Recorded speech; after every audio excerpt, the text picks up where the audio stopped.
La reine de Saba, appelée Makeda dans la tradition éthiopienne et Bilkis dans le Coran, régnait sur un royaume prospère et riche, situé dans ce qui est aujourd'hui l'Éthiopie et le Yémen.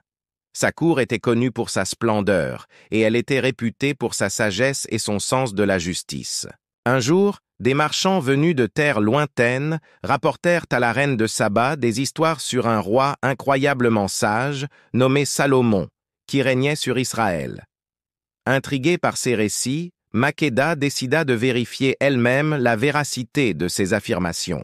Makeda rassembla une caravane de riches présents pour Salomon. Elle décida de lui rendre visite non seulement pour tester sa sagesse, mais aussi pour établir des relations diplomatiques entre leurs deux royaumes. Elle prit avec elle de l'or, des épices rares et des pierres précieuses, montrant ainsi la richesse de son royaume. La caravane de la reine de Saba traversa des déserts arides, des montagnes escarpées et des vallées verdoyantes.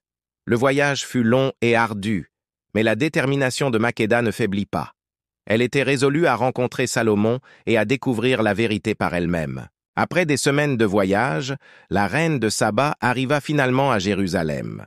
La ville était magnifique, avec ses murs imposants et ses temples majestueux.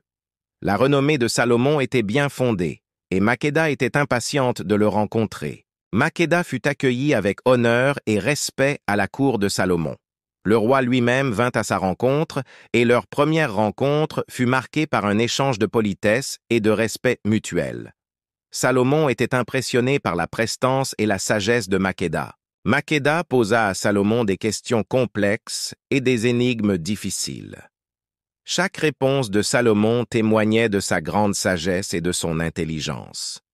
Makeda fut impressionné par sa capacité à répondre à toutes ces questions avec aisance et perspicacité. Après de nombreux échanges, Makeda était convaincue de la sagesse de Salomon.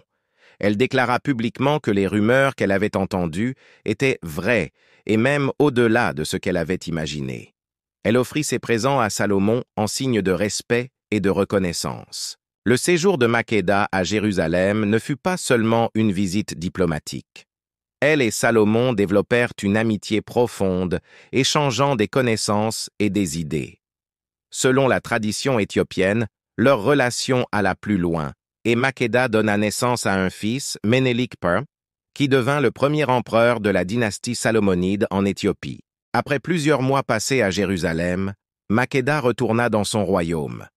Elle rapporta avec elle non seulement des connaissances et des richesses matérielles, mais aussi une nouvelle perspective sur la gouvernance et la justice.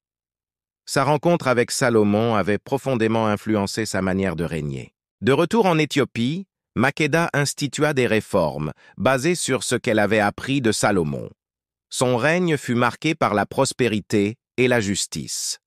Ménélik I, leur fils, continua cet héritage en unifiant le royaume et en instaurant une dynastie qui perdura pendant des siècles.